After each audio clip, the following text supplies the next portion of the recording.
Dear students, my self doctor Akhilesh Kumar. आज हम BSc first year chemistry honours में जिस टॉपिक पर डिस्कस करेंगे वो है को प्रिसिपिटेशन एंड पोस्ट प्रिसिपिटेशन। इसको हमने पहले भी इसकी डेफिनेशन और इसके बारे में समझा है। एक बार दोबारा से कि सहअवक्षेपण क्या है। वह प्रक्रिया जिसमें अशुद्धियां अवक्षेप बनते समय ही उसमें समाविष्ट हो जाती हैं, उसको सहअवक्षेपण कहलाता है। अर्थात अवक्षेपण की साधारण अवस्थाओं में मृत द्रव्य यानी मदर लिक्विड में विलय पदार्थों द्वारा अवक्षेप को संदूषित करना सहअवक्षेपण कहलाता है। उसी तरह पोस्ट या पश्च अवक्षेपण को भी हम डिफाइन कर सकते हैं। विलयन से प्राप्त अवक्षेप की अशुद्धि का दूसरा कारण क्या होता है? पक्ष अवक्षेपण। अर्थात मूल अवक्षेप के बनने के बाद अशुद्धियों का अवक्षेपण पक्ष अवक्षेपण या पोस्ट प्रिसिपिटेशन कहलाता है। इस प्रकार के अवक्षेपण के कारण एक ही अवक्षेपक द्वारा विलयन में उपस्थित विभिन्न आयनों का अवक्षेपित होना, जिसमें एक आयन का अवक्षेपण जल्दी हो जाता है तथा इससे का धीरे धीरे साधारणतः प्रथम बने अवक्षेप का दूसरे अवक्षेप द्वारा संदूषण हो जाता है। उसी को क्या बोलते हैं? Post precipitation. अब पोस्ट प्रिसिपिटेशन में और सहअवक्षेपण में क्या अंतर है, इसको हम समझेंगे। तो पक्ष अवक्षेपण, इसमें अवक्षेप को मृत द्रव्य में ज्यादा देर तक रखने से संदूषण की मात्रा बढ़ती है। यानी जो मृत द्रव्य मदर लिक्विड है उसमें ज्यादा टाइम आप ज्यादा समय तक रखने पर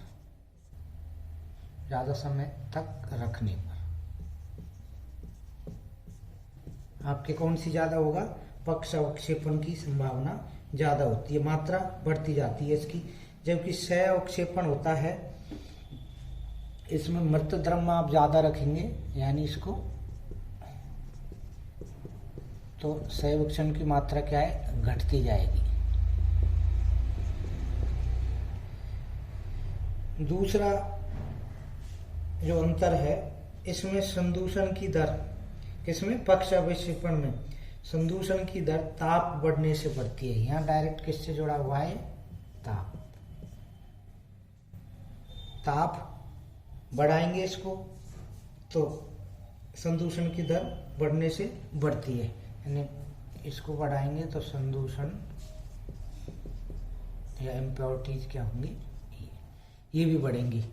जो कि सहअवक्षेपण में क्या होता है, इसके कारण उत्पन्न अशुद्धियों की मात्रा ताप घटाने पर घटती है। तो यहाँ पे आप क्या करेंगे?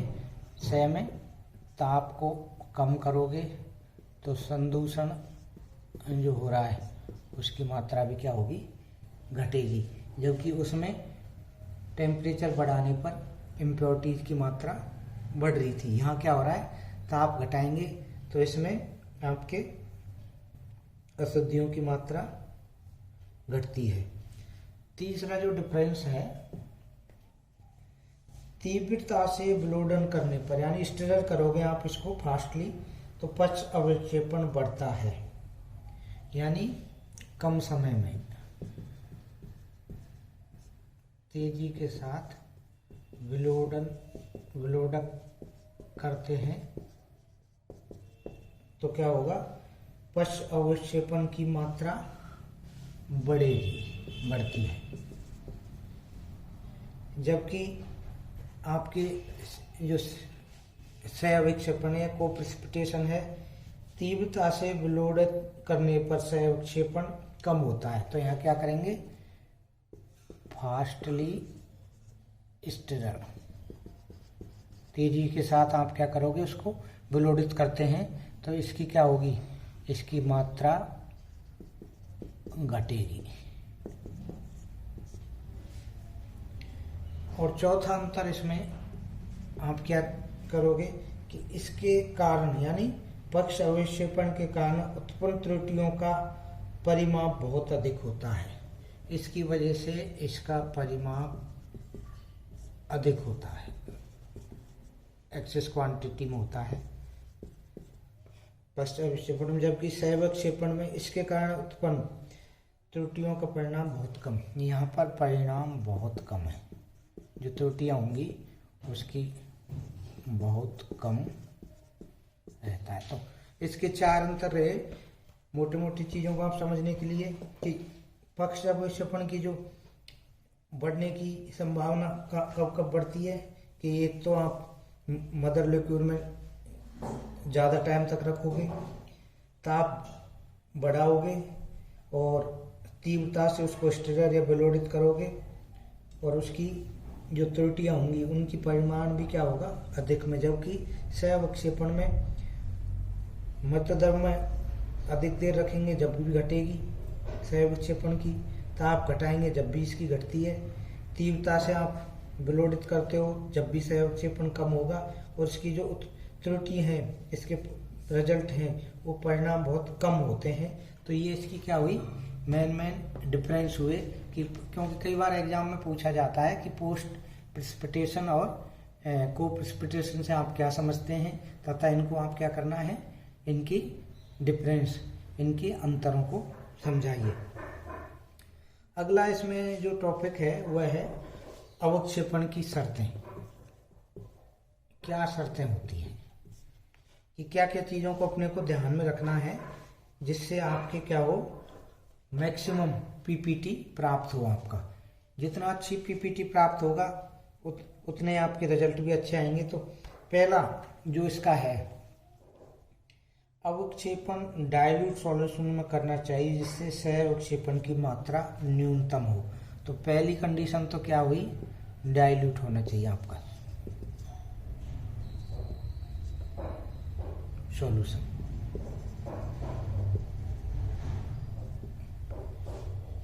यदि डाइल्यूट है आपका सॉल्यूशन तो उसमें को प्रेसिपिटेशन की मात्रा न्यूनतम होती है।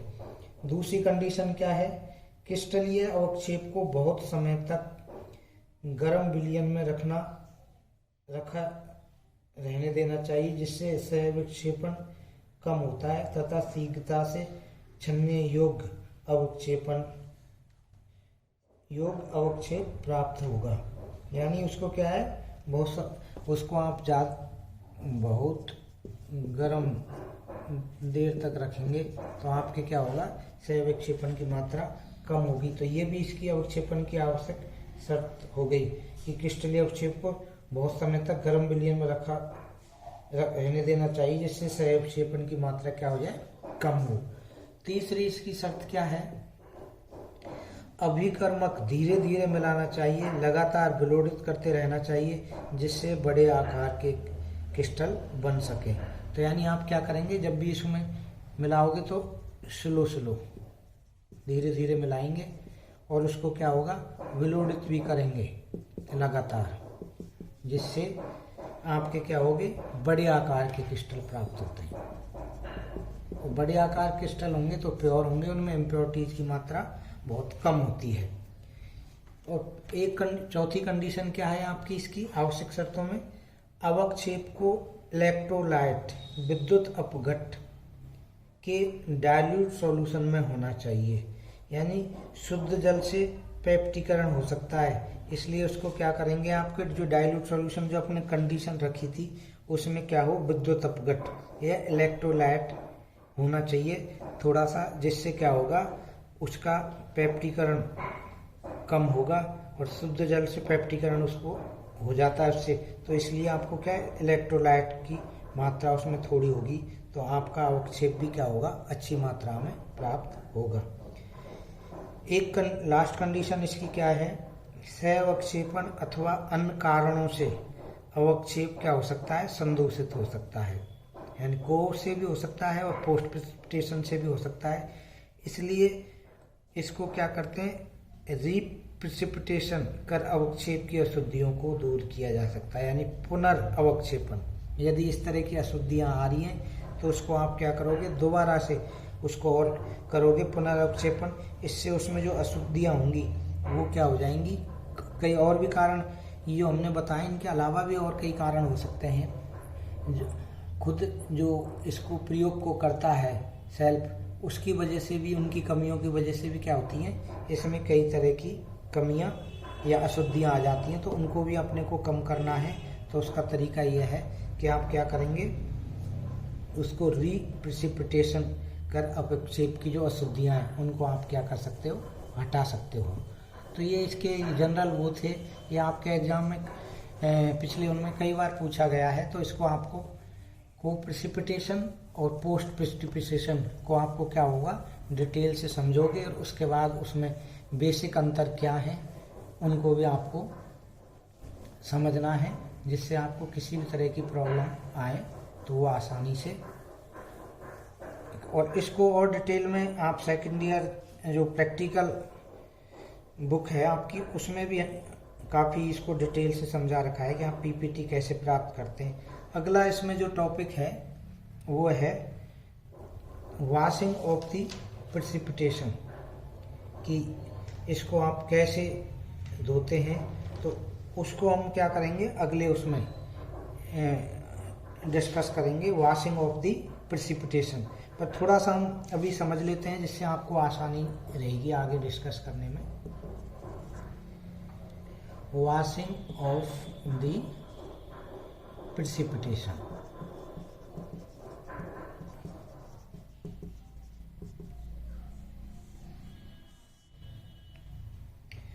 अवक्षेपण प्रक्रिया द्वारा प्राप्त अवक्षेप पूर्ण से शुद्ध नहीं होता। क्यों नहीं होता? क्योंकि उसमें सहअवक्षेपण तथा पक्ष अवक्षेपण द्वारा अवक्षेप संदूषित हो जाता है। अन्य तत्व या आयन या यौगिक किसी न किसी प्रकार से अवक्षेप को संदूषित कर देते हैं। अतः अवक्षेप को शुद्ध अवस्था में प्राप्त करने के लिए और सही रिजल्ट प्राप्त करने के लिए अवक्षेप की अशुद्धियां दूर करना आवश्यक है। अवक्षेप की अशुद्धियां मुख्य रूप से प्रयोगकर्ता की कार्यकुशलता पर यानी इफिशियंसी पर बहुत ज़्यादा डिपेंड करती हैं। यदि प्रयोगकर्ता उचित ढंग से प्रयोग करता है तो अवक्षेप में अशुद्धियां कम होंगी। फिर भी अशुद्धियां अगर रह जाती हैं तो उन्हें धावन विलयन यानी जो आप कह रहे हो ना वॉशिंग ऑफ द प्रेसिपिटेशन द्वारा धोकर हटाई जा सकती हैं। धोने का उद्देश्य अवक्षेप को विलय पदार्थों और अधिशोषित आयन दूर करना है। अवक्षेप को धोने के लिए वॉशिंग सॉल्यूशन की न्यूनतम मात्रा काम में ली जाती है, जिससे वॉशिंग सॉल्यूशन द्वारा अवक्षेप की न्यूनतम हानि हो। सामान्यतः अवक्षेप को धोने के लिए शुद्ध पानी को काम में नहीं लेना चाहिए, क्योंकि पानी से पेप्टीकरण की संभावना रहती है। एक अक्षय धावन विलयन वह होता है जो निम्न शर्तों को पूरा करते हो। यानी ये सारी जो प्रोसेस है इसमें आप किन किन चीज़ों का ध्यान रखोगे तो उसमें क्या होगा, मिनिमम वो इम्प्योरिटीज रहेंगी। तो पहला है धावन विलयन ऐसा होना चाहिए कि वह अवक्षेप से किसी प्रकार की क्रिया यानी रिएक्शन नहीं करे वो किसी भी तरह से धावन विलयन से, वॉशिंग सॉल्यूशन से। एक कंडीशन तो इसकी क्या हो गई, ये हो गई कि वो जो आप प्रोसेस अपना रहे हो उसमें किस प्रकार की क्रिया नहीं करे हो, धावन विलयन। दूसरा है धावन विलयन ऐसा होना चाहिए, जो वॉशिंग सॉल्यूशन आप कर रहे हैं ऐसा होना चाहिए कि अशुद्धियों को अपने में विलय कर ले, यानी खुद में सेल्फ में क्या करे हो, विलय कर ले, सॉल्यूट कर ले। तो भी आपका क्या होगा, अच्छे रिजल्ट प्राप्त होंगे। तीसरा अवक्षेप का सुखाने के ताप पर वह शीघ्रता से वाष्पशील हो जाए। यानी आप जिस टेम्परेचर पर उसको सुखा रहे हो वो क्या हो, शीघ्रता से जो उसमें इम्प्योरिटीज हैं वो क्या हो जाए, वाष्पशील हो जाए, वेपर हो जाए। तो उस प्रोसेस से भी आप क्या कर सकते हो, इसी को आसानी से सेपरेट कर सकते हैं। तो ये इसकी क्या थी, शर्तें थी जो कि बहुत आवश्यक हैं इसके इस प्रोसेस को पूरा करने के लिए कि वो जिस भी आप धावन विलयन ले रहे हैं कि वापस उसे रिएक्ट नहीं करे, वरना फिर वही प्रोसेस चालू हो जाएगी प्रेसिपिटेशन की। दूसरा, अशुद्धियों को विलय कर ले आसानी से, जिससे उसकी अशुद्धियों की मात्रा कम हो जाए और अवक्षयों को सुखाने पर वो क्या हो, शीघ्रता से वेपोर हो जाए, उससे भी आप इसको कम कर सकते हैं। धावन विलयन को 3 वर्गों में बांटा जा सकता है, जो कि अपन इसको नेक्स्ट उसमें टॉपिक में क्लास में अपन इसकी देखेंगे। धन्यवाद।